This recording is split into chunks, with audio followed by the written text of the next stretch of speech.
Know me know that I get pretty passionate. Some people call it angry if they don't understand it. So I'm going to read what I wrote because it's important that I don't miss any of it.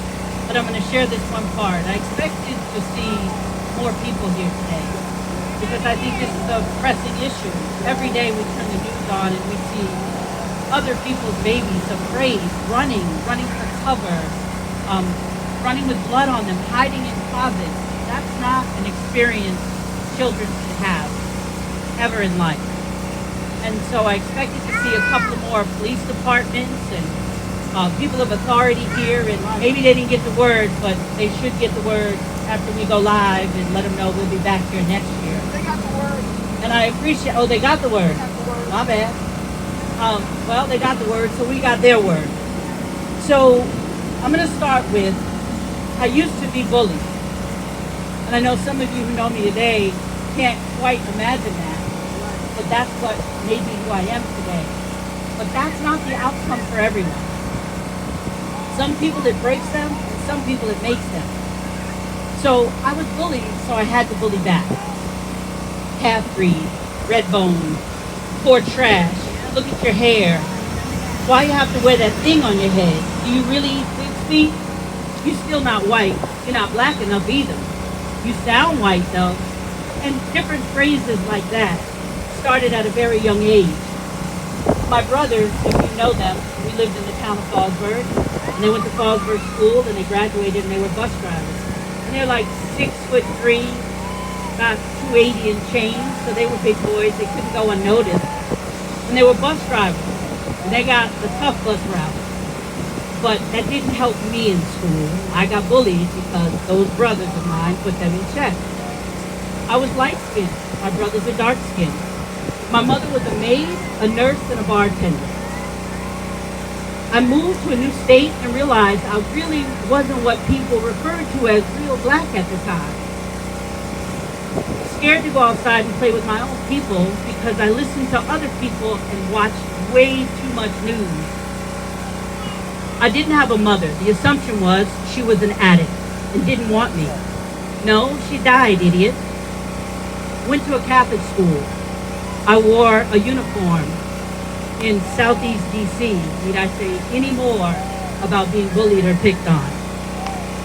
I had to knock a few heads though, to be cool, because I was really tired of getting bullied. I wore those red Converse shoes that we all used to wear back in the day. So they definitely knew I was from New York. And their version of New York was very different from the country part that we live in. They thought we all were from the city. One day in school, I came back to find that I had a jock strap on my locker. They thought possibly I was gay because I made no time for boys early on. I was an athlete. I went to a high school that they chained us and locked us in the school to keep the thugs and the drug dealers out and to keep us in. I was the senior class president, captain of my basketball team and softball team. It didn't stop the jokes and pranks, but I stayed focused. Fast forward to college. I realized African American people were really smart. They drove nice cars. They had fraternities and sororities, and they lived in nice houses. Not like what I saw on TV, and not like where I grew up either. I thought I had arrived, and then 2 weeks after being in college, the KKK marched right in front of my school. I'm an adult. I became a 21-year-old single mom. Oh, he must have beat you, cheated on you when he left you. No, he was a bit crazy and young, but we were both young. It just didn't work. Sometimes those things happen among adults. And it's safer to make sure your children do not see situations that are unnecessary. Could you imagine someone trying to beat me anyway? I worked 2 jobs to do my best to make sure my daughter didn't have to endure what I went through. She was always going to have. Meanwhile, back at the ranch in Sullivan County, those dark-skinned brothers of mine were right here in this county, not a part of a chamber of commerce, not in a union, not on the golf course, not included in much of anything. They were loners, and they kept on their own focus, but they kept their eye on the prize. One became a business owner, James. You might know the company. It was called Big L Sanitation. It had been around here for a long time. He's a twin, and his brother, I don't admit all the time that he's my brother. He's a professional baker for many years until standing up hurt his hips too much because he was chunky. And then he started his own trucking business. And you might see him sometimes at a lot of the antique car shows. And that's bad. My brother Morris became an over-the-road truck driver for years. Now, he became that because at the age of 17, his best friend, a white guy from Mountaindale, his dad taught Morris how to drive and deliver eggs. So Morris became a driver for the rest of his life. My older brothers, working when they were 8 in the bakery in Woodbridge, so they learned the principles very early. We weren't spoiled. We all had to do our chores. We all had to contribute. And I know sometimes today we're afraid to make our kids carry their weight. But when you do that, you give them the opportunity to grow and learn, and you prevent them from getting caught up in other things. So I want you to consider and think about that. And then there's one other brother. And of course I saved him for the last because there's always one. And you might see Robert around. And he's always been a rebel. But one thing about Robert, he became a professional pastry chef. And he traveled the United States. And now he's back here. You might see him hanging out in Fallsburg or on Monticello on the main drag. But he's still respectful. He's still been a professional. And he's just him. Anyway, here's where I'm going with this. My mother was a nanny. She came from the South to take care of white children as if they were her own. Some of you saw The Help. That was my mother's real life and most of her sisters. When they say it starts at home, it really does. Though racism was profound, and though back then our family realized something, if you treat people with respect, work hard, mind your business, learn all you can and expand on it, do away with comparison and judgment, respect yourself, don't be too proud to learn, strive to be better, you can have many things. Most of my life, I was the only one like me in the room. I view that as a strength, not as a weakness. I did get tired, you bet. Was I lonely? Absolutely. But you see, my mother told me, go to school, get an education, and make her proud when I was only 12 years old. And she died 6 hours later after telling me that. She was only 39. No one should die at 39 from not having a tribe, a sisterhood, people that you can go to. Thank God today we have many groups and organizations like us meeting here today to take a stand for something. But my mother's death gave me purpose and mission. However, I did drop out of college. I did 1 year and a sophomore semester, all right, half of a semester of my sophomore year. And I moved back to New York, not knowing at the time that I was pregnant. My brother James had to honor his promise to my mother to take care of me. So that's how I ended up in DC.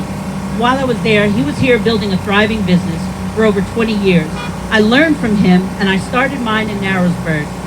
Single mom, later got married, built a thriving business that did over. And I want you to hear these numbers because some people read a lot in papers and hear numbers and hear rumors. But I came today to share what bullying is like and honor that my friend James asked me to be here so that I could bring this up and kind of clean my personal slate while I also help other people.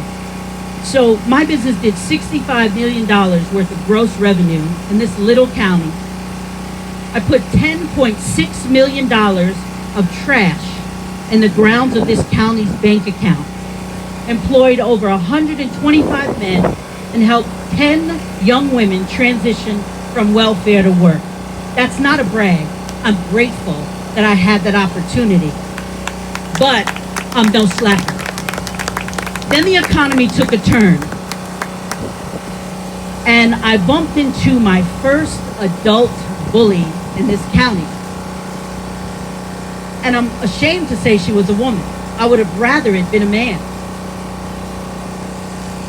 And she wanted to use me as an example. So I had to do some quick business decisions when the county attorney made it a personal attack. So I had to file bankruptcy, and I saved my employees' jobs for 1 year, 1.5 years longer than I would have if I allowed her to have her way. And I did what I must. I sold my business and I moved on because I realized that it was part of my journey to deal with obstacles and bullies, whether it be mankind or man-made, and in this case, woman-made. I closed owing the county $350,000. But please remember, in 23 years, I did save $10.7 million, not a pimple on its butt. I think they still made out regardless. However, from the sale of the first set of my assets, oh, did I forget to say I had assets? Because I hung around people that had the life I wanted to have and that I dreamed about doing. More than half of that money has been paid back to the county, if you didn't know.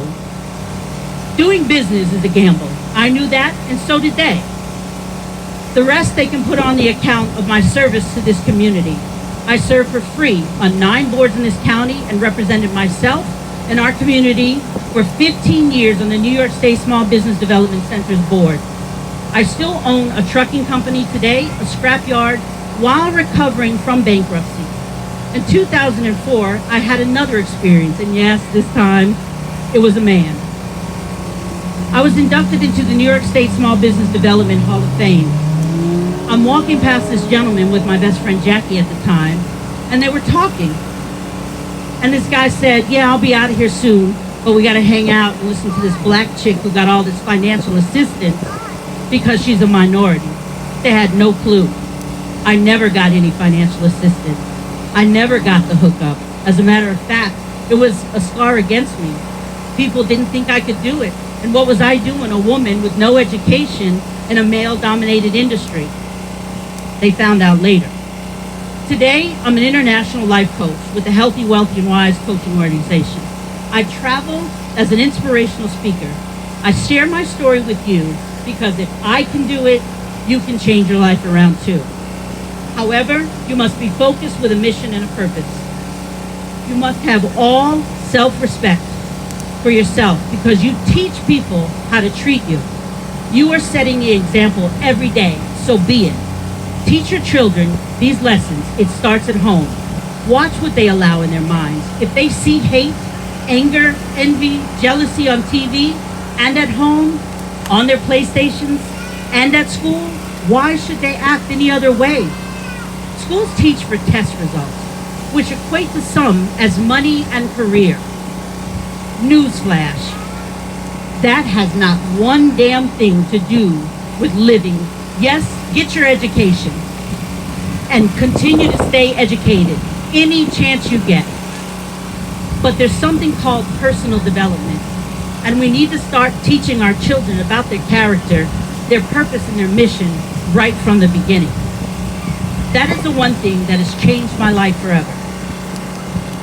Why am I here? What is my purpose? What impact am I going to have on my community and or this world? And how can I accomplish that? Why do I mean really, me, what do I believe in? We're taught by our teachers, we're taught by our pastors, we're taught by the news, but what do you believe in? At some point, you have to decide what your goals and missions for are in life because you're going to move out of your parents' house and you're going to have to make those tough decisions. You were born with instinct and intuition. Promise yourself that after today, you will trust yourself and listen to them. Know that whoever your God is, he or she did not create junk in you.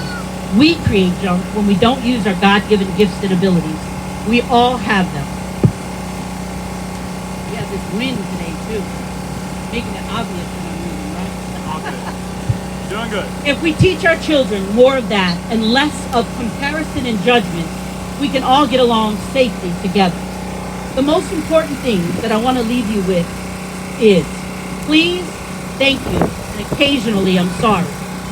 That has always worked for the Felder. Be grateful and love your neighbor. I didn't say you had to like them, but love them. We all bleed the same color, and all of our tears are the same when our children are hurt or killed.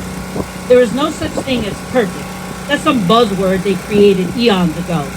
Money and power will not make you happy because there are more moving parts to your life than that.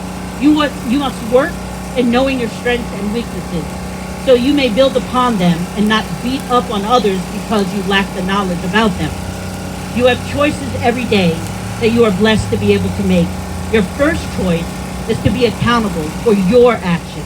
If someone is pushing your buttons, that's your stuff, not theirs. Stop blaming others. Get a grip and ask yourself, what does that mean? What am I supposed to do about that? Or with this? And if I don't know, who can I go to help?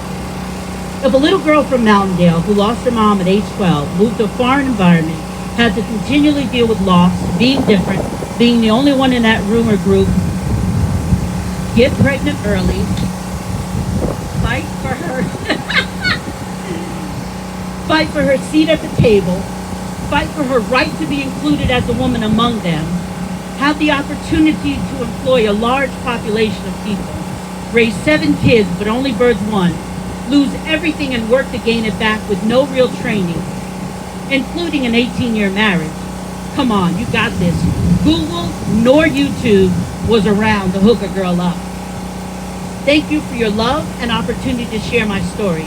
Let's start spreading some love and build beautiful human beings who know who they are and why they are here. My name is Shirley Ann Felder, CEO of Ordinary Greatness, and I'm not just talking trash anymore. Thank you.